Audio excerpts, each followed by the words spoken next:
Episode की शुरुआत में हम देखते हैं चायुंग सोहा को गले लगाकर उसे कंफर्ट महसूस कराने की कोशिश कर रही होती है और दूसरी तरफ सोहा के पापा मास्टर को कॉल करते हैं और उनको बोलते हैं उन गुंडों के पास जाओ और उनको बोलो अपना सामान पैक करके कोरिया से बाहर चले जाएं। और तब मास्टर उन गुंडों के पास जाता है, उनको मारता है और बोलता है कि जल्द से जल्द कोरिया छोड़कर किसी और देश चले जाओ वरना मैं तुमको जान से मार डालूंगा।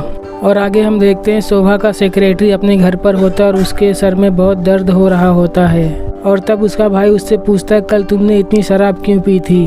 और तभी सियोन का कॉल आता है और वो पूछती है क्या तुम ठीक हो, कल तुमने बहुत शराब पी थी इसीलिए मैं तुमको कल घर पर छोड़ने के लिए आई थी। और तब सेक्रेटरी को अपने नशे में की हुई सारी बातें याद आने लगती है कि कैसे उसने सियोन को किस करने की कोशिश की थी। और फिर हम देखते हैं चायुंग सियोन को लेकर अपने आंटी के पास आती है और तब सियोन बोलती है मैं चायुंग की फ्रेंड हूँ। और तब चायुंग बोलती है आंटी को सब कुछ पता है इसलिए तुमको कुछ भी छुपाने की जरूरत नहीं है। और फिर वो लोग खाना खा रहे होते हैं तब मिंकी को बोलते हैं अपने मोबाइल से हमारी फोटो खींचो। और तभी सोहा को उन गुंडों का कॉल आता है और बोलते हैं कि तुम्हारा एक्सीडेंट करने के लिए जिसने हमको बोला था वो तुम्हारा MI ग्रुप का कोई इंसान है और तुम उसको बहुत अच्छी तरह से जानते हो। और तब सोहा को बहुत टेंशन हो जाता है और वो स्विमिंग पूल में कूद जाता है और अपने पास की मेमोरीज को याद करने लगता है। और तब सेक्रेटरी चायुंग के घर पर आता है और वो देखता है सियोन बहुत ही ज्यादा नशे में है। और तब चायुंग बोलता है मैं तुमको घर पर छोड़ देता हूँ। और फिर वो दोनों रास्ते में होते तभी सियोन उसको किस करने की कोशिश करती है लेकिन चायुंग सियोन को उसके घर पर छोड़कर वहां से चला जाता है। और दूसरी तरफ सोहा बहुत ही सैड होता है और अकेले ही रास्ते पर चल रहा होता है। और तब चायुंग वहां पर आती है और सोहा को उसके घर पर लेकर जाती है। और तब चायुंग सोहा से बोलती है क्या तुम अभी भी मुझे पसंद नहीं करते हो। सोहा बोलता है मुझे थोड़ा वक्त चाहिए, मैं तुमको सब कुछ समझा दूंगा, मैं अभी बहुत ही ज़्यादा परेशान हूँ। और तब चायुंग सोहा के नज़दीक आकर बोलती है हम डेट नहीं कर रहे हैं तो क्या हुआ, किस तो कर ही सकते हैं।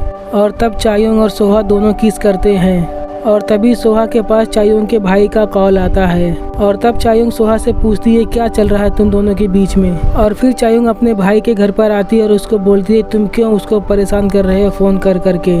और तब चायुंग का भाई चायुंग को बताता है कि मैंने अपने कानों से सुना था कि उसका एक्सीडेंट नहीं हुआ था बल्कि उसका एक्सीडेंट करवाया गया था और ये सब मैंने सोहा को बताया है। और ये सब सुनकर चायुंग को बहुत ही ज़्यादा गुस्सा आता है और वो वहाँ से चली जाती है। और फिर आगे हम देखते हैं सोहा अपने सेक्रेटरी से बात कर रहा होता है और उसको बताता है कि जो हमारा एक्सीडेंट हुआ था बचपन में वो अपने आप नहीं हुआ था बल्कि किसी ने करवाया था और मैं सारी सच्चाई जानने की कोशिश कर रहा हूँ। और वो बोलता है मैं सारी सच्चाई का पता लगा कर रहूँगा। और तब उसका सेक्रेटरी बोलता है तुमको कोई भी ज़रूरत पड़े मेरी तो मैं हमेशा तुम्हारे साथ हूँ। और फिर आगे हम देखते हैं चायुंग की आंटी के चेस्ट में पेन हो रहा होता है और तभी वहाँ पर मिंकी आता है। और तब आंटी मिंकी को बोलती है कि तुम चायुंग को मेरे दर्द के बारे में कुछ भी मत बताना नहीं तो बहुत परेशान हो जाएगी। मिंकी बोलता है ठीक है मैं उसे कुछ भी नहीं बताऊंगा।